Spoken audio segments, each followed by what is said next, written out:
만취녀를 업고 가는 이 남성은 어디에나 있을 법한 평범한 삶을 살아가는 俺たちはすでに男ではない 40대 아저씨 와타베입니다. 最低だ。 그에게는 집에 올 때마다 반겨주는 현모양처 아내가 있었고 今日何食べたの？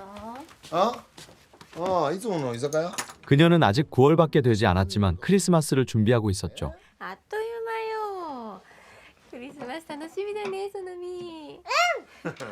그리고 눈에 넣어도 아프지 않을 사랑스러운 딸까지. 와타베는 자신의 가족들을 소중히 여기며 살아가는 평범한 가장 중 한 명이었지만 그런 그에게도 또 한 명의 연인이 있습니다. 그건 회사의 파견직으로 근무하는 미모의 여성 니카니시 아키야. おはようございます。旦那さんが浮気したら即離婚？殺します。 그녀는 불륜을 극도로 중화하지만 ええ、少し考え方が変わったんです。ある人と出会って。 와타베를 만난 이후 그녀의 가치관이 바뀐 것 같습니다. すいません。これ扱って。 평범한 외모에 나이까지 많은 주인공으로서는 돈이 무척 많아야만 될 상황이었으나 아키야의 집을 보면 오히려 와타베가 매달려야 할 판이었죠. 하지만 그것도 반대입니다. 一人にしないで。 항상 먼저 연락하고 늘 기다리는 건 아키야였고 ごめん。5分遅れた。平気平気。 그녀의 유혹에 와타베 역시 거부하는 법이 없습니다. 不倫するやつなんてバカだと思っていた。僕は僕自身のことをバカだと思う。 아키야는 와타베와 함께 자신의 이모가 운영하는 가게에 방문하고 この子の母親がね、私の姉なのよ。 집까지 데려와 아버지와도 만나게 되지만 秋葉の父ですが、娘がお世話になっております。 유부남을 만나는 모습을 숨기지 않습니다. ねえ、ビールまだ？はいはい。 이들은 본격적으로 관계를 이어가기 시작합니다. 와타베는 아키야와 시간을 보내기 위해 今日は新谷たちとゴルフ練習場行って、その後新宿か渋谷あたりで飲んでくるから、少し遅くなれ。 아내에게 온갖 핑계로 외박을 하는 것이 일상이 되어갑니다. いってらっしゃい。 물론 아내가 알아차릴 법도 하지만 すごいいい天気でしょ。 안타깝게도 그런 눈치가 부족한지 외박한 남편에게 でも心配だから電話くらいしてよ。ああ、悪かったよ。 약간의 푸념 정도로 따뜻한 가정은 유지되어 갑니다. いただきます。 그러던 어느 날 아키야와의 관계에 변수가 생깁니다. 連絡がないので心配しています。 와타베가 가족에게 충실한 모습을 보이자 아키야와의 연락이 끊기게 되고 渡部、君はどう思う？ 와타베는 그녀가 보이지 않자 견딜 수 없습니다. 渡部さん、この資料、今急いで。え？いや、 결국 회사 일도 내팽겨치고 그녀의 집으로 찾아갔으나 アキハ、アキハ。うるさいな。 다행히 과음이었습니다. どうしたの？なんかよ。なんかじゃないよ。連絡がつかないから心配するじゃないか。 문제는 覚悟できてるの？ 아키야가 집안에 있을 때면 뭔가 불안한 상태를 보였다는 것입니다. 一人にしないでよ、こんなところで。 이젠 자신에게 중요한 존재가 되어버린 그녀의 문제를 ちゃんと話してくれよ。全部聞く覚悟。 모른 척 할 수 없습니다. どうする？逃げたい？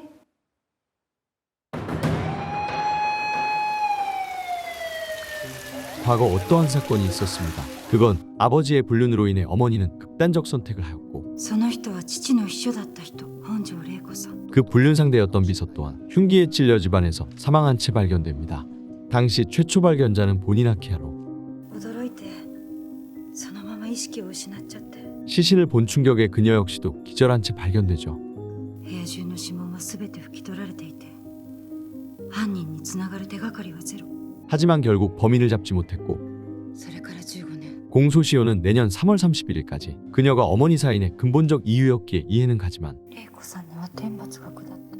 아키야의 태도는 그 사건을 정당화하려는 모습과도 같았죠. 하지만 와타베는 그녀의 상처에 더욱 마음이 쓰입니다. お前正気か？彼女は孤独なんだ。複雑な家庭に生まれて、ずっと孤独な人生を歩いてきた。 그녀에 대해서 좀 더 알기 위해 그녀의 이모를 만나러 갑니다. どうぞ話して。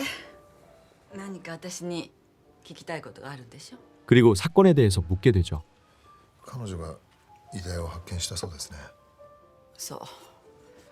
遺体のそばで気を失って倒れていた。あの日たまたまあの家を訪ねた私がそれを見つけたの。 와타베는 아키야가 한 말 중 신경 쓰였던 이야기가 있습니다. 玲子さんには天罰が下った。 듣기에 따라선 아키야가 용의자로 생각될 수 있기에 이모는 혹시라도 아키야를 범인으로 오해할까. あなたを試してるのよ。仮に私が殺人者だとしてもあなたは私を愛せますか？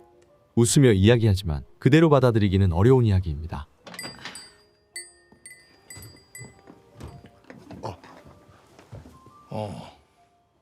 あなたは渡部です。 이후 그녀의 아버지와도 만나게 됩니다. あの子には15年前私の家で起きたことについてもそうです。 그녀의 아버지는 아키야가 어렸을 적 받았을 상처로 인해 가슴 아파하며 그녀의 행복을 위해 확실한 결단을 내려주길 부탁합니다. どちらを選ぶにしても結論を早く出した方が双方傷は浅くて済みます。 와타베도 이제 결정을 하려고 합니다.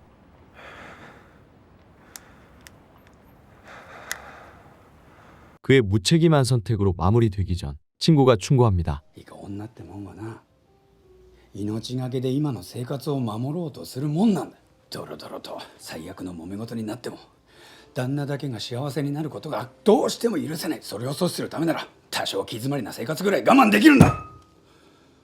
그가 가진 두 가지 선택 중 확실한 건 お前にその覚悟はあるのか？ 아키야를 선택하는 순간 모두가 불행해질 뿐이라는 거였죠. 그래서 와타베는 자신이 가족들이 있는 집 앞에서 그녀에게 작별을 고하려 합니다. 今から会えないか。 하지만 어떠한 선택에도 아키야에 대한 미련이 커져갈 뿐입니다.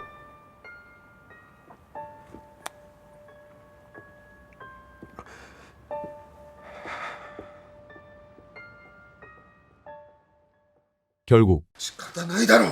자신의 선택을 번복하며 君とずっとこのまま一緒に生きていきたいと思ってしまったんだから。 모두가 불행해지는 선택을 하게 됩니다. でも奥さんに打ち明けるのはもう少し待って。 하지만 무슨 이유에선지 3月31日にならないと私は何も決められないから。 공소시효까지 자신들의 관계를 비밀로 해달라는 아키야. 사랑의 눈이 먼 와타베는 어떠한 의심도 없이 아키야의 뜻에 따르기로 하죠. 分かった。約束する。 그리고 시간이 흘러 3월 30일이 되었습니다. 아키야와의 약속한 마지막 날이기에 와타베는 외박 일정이 잡혀 있습니다. 明日の予定どうなってる？明日どうして？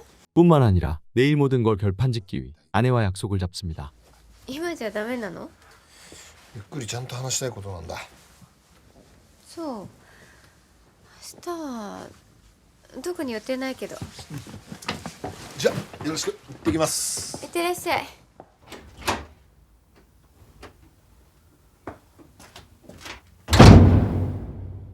그날 밤 뜻밖에도 집에는 아키야의 아버지와 이모도 모이게 됩니다. 그렇게 모두 모인 자리에 아키야는 聞きたいでしょ。15年前のあの日、本当はここで何があったのか。 15년 전 이야기를 시작합니다. お前は死体を見て意識を失ったんだ。私の記憶を勝手に塗り替えようとしないで。私は死にたかったの。 사건 당일 아키야의 아버지는 그의 비서인 레이코의 시신을 발견하게 됩니다. 뿐만 아니라 아키야 역시 자신의 방에서 극단적인 선택을 했기에 아키야가 어머니의 복수를 위해 범행을 저지른 후 스스로 그런 선택을 했다고 판단하게 되죠. 하지만 이대로 아키야를 범죄자로 만들 수 없기에 모든 흔적들을 제거하였으며 자신 딸의 알리바이를 만들어주기 위해 アキヤ、お前は死体を見て気絶したんだ。 시신을 보고 기절한 것으로 입을 맞추게 된 것이었죠. 그렇게 모든 것을 강도 사건으로 위장한 채 공소시효를 맞이하였으나 あなたたちは勝手に思い込んだのよ。 그 모든 것들은 정황상 판단이었을 뿐 玲子さんを刺し殺したんだって。 실제 진실은 달랐습니다. アキヤちゃん。 아키야는 만약 타살이라면 있을 수 없는 유서를 꺼냅니다. 玲子さんの遺書よ。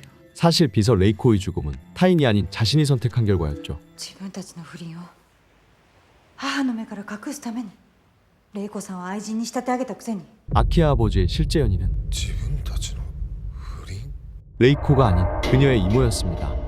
하지만 자신이 아내에게 실제 연인의 정체를 들키지 않기 위해 비서 레이코를 애인으로 이용했고 비서 레이코 역시 사랑했던 사람에게 이용당했다는 충격에 玲子さんは悲しかったのよ苦しかったのよ 안타까운 선택을 한 것이었죠. 아키야는 그들에게 복수하기 위해 지금까지 진실을 숨기고 있었습니다. 自分たちの不倫のせいで 자신들의 죄업으로 인해 무고한 사람들의 희생과 娘の私を殺人者にしてしまった 자신의 딸을 살인자로 만들었다는 죄책감을 안겨주기 위해서였죠. これ以上の苦しみがある 하지만 이미 돌이킬 수 없는 선택을 한 그들은 私は何も後悔してない。 물러날 곳이 없습니다. 私を永遠に恨めばいいの。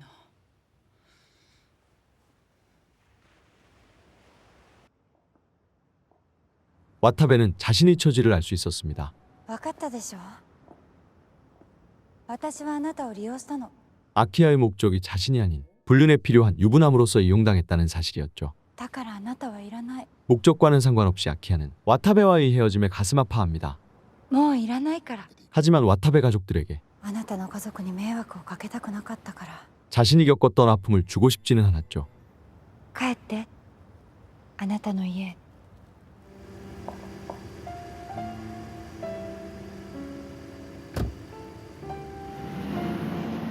그렇게 버려진 와타베는 자신이 버린 가족에게 돌아갈 수밖에 없습니다. 帰ったの？お腹空いてる？起こして悪かったな。おやすみ。おやすみ。 그렇게 아내 가방으로 돌아간 후 그의 눈에 테이블 위에 놓여있는 떼진한 크리스마스 장식을 발견합니다. 이상한 생각도 들었지만 그걸 다시 정리하려고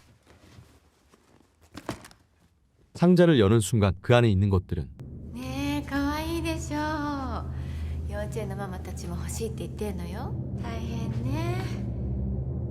でもまあとりあえず家庭サービスしてくれてよかったわ。 깨닫게 됩니다. 와타베가 들고 있던 유일한 장식이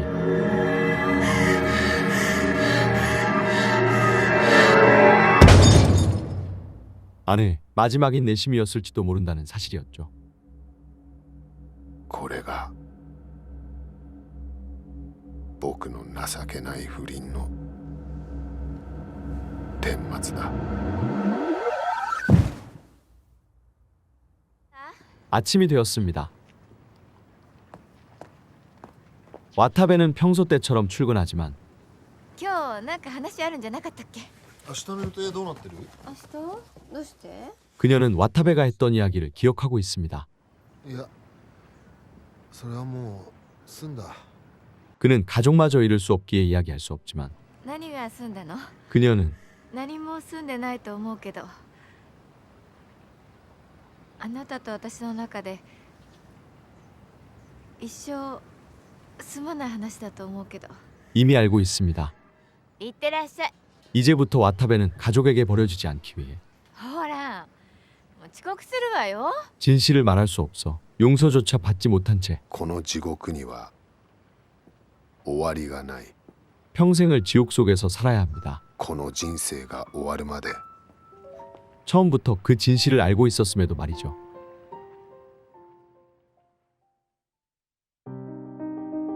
히가시노게이고 원작의 영화 새벽거리에서는 평범한 한 남성이 순간의 유혹에 흔들리며 서서히 파멸로 빠져드는 과정을 그려낸 미스터리 드라마입니다. 불륜이라는 흔히 접할 수 있는 소재를 기반으로 했지만 여기에 미스터리 요소를 녹여내어 호기심을 자극했던 작품으로 영화는 두 개의 가정을 보여줌으로써 주인공의 운명을 암시하기도 하지만 이미 돌이킬 수 없을 정도로 망가져버린 한 가정과 그 길을 따라가는 주인공을 노심초사하게 보게 되며 매 순간을 경각심과 함께 긴장으로 채우는 작품이었습니다. 지금까지 히가시노게이고 원작의 새벽거리에서였습니다. 시청해주셔서 감사합니다.